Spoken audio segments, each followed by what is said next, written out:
Hello everybody, my name is Brett Bennett and today I will be talking about prisoner drug addiction and everything that comes with it. The background. Drugs in prison currently are a much bigger issue than originally perceived, that being just drugs in prison. The presence of drugs usually leads to an addict, which in this case the addict lives in the prison population. So how are we currently addressing this issue?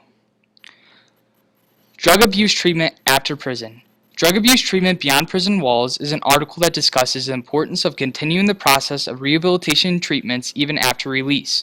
Re-entry for a previous drug offender can lead to relapse, this causing a relapse back into old habits with the opportunity to recommit drug offenses, leading them back to where they had just left, which is prison. Drug abuse beyond prison walls. This period follows release from incarceration is often very difficult. Offenders must balance their new freedom with requirements of parole and other expectations. They often desire to make up for lost time while incarcerated and need to adjust to personal relationships that may have been changed. A difficult transition. Based on prior research, previous drug convicts seem to have success, yet some have difficulty transitioning back into the community. Previous offenders do seek change to better their lives by overcoming their addiction. On the other hand, some of the re-entry offenders tend to steer toward old habits even while on parole. It could go either way.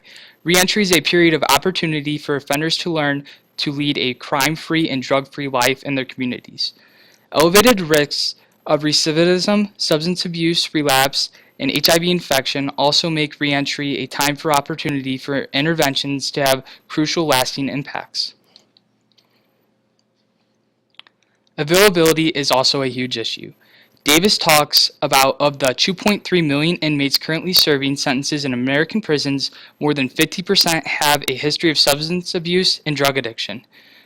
Prisoners that enter the system are in most cases able to immediately access drugs via extensive trafficking operations that exist in most prisons. Drugs are smuggled into correctional facilities through mail, by visitors, and in some cases by prison officials or guards. So what are we doing now to help rehabilitate? Long-term residential treatment programs such as in-prison therapeutic communities have proved useful for reducing crime and illicit drug use behaviors in prisoners after their release. Cesar Lopez also talks about, are the rehabilitation programs successful? The effectiveness of treatments for substance use disorders is strongly related to retention, since early dropout of treatment is associated with greater likelihood of relapse. Even so, around half of those who begin substance abuse treatment programs alternatives to improve imprisonment drop out of them in the first 3 months. I have 3 proposed solutions. Number 1, make an incentive for those involved with the current drug rehabilitation programs we have in effect. Number 2, make the policies in prison stricter when it comes to the wide availability to accessing drugs, the guards, mail, visitors, etc. Number 3, continuing to help the previous drug offender even when their parole time expires.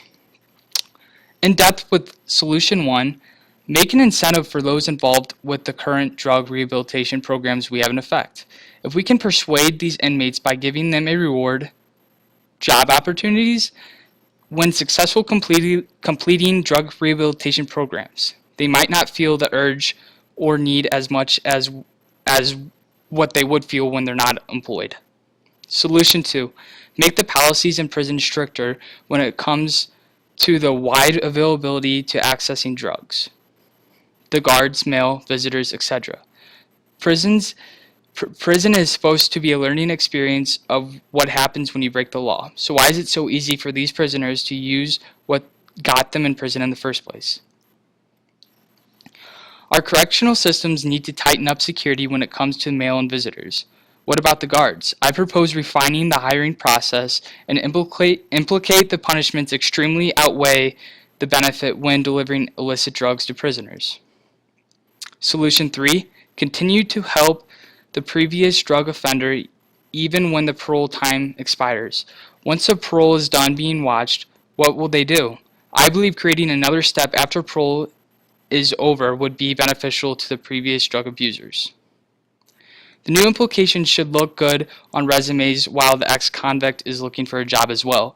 I was thinking something on the lines of mandatory peer reevaluation would also be very helpful.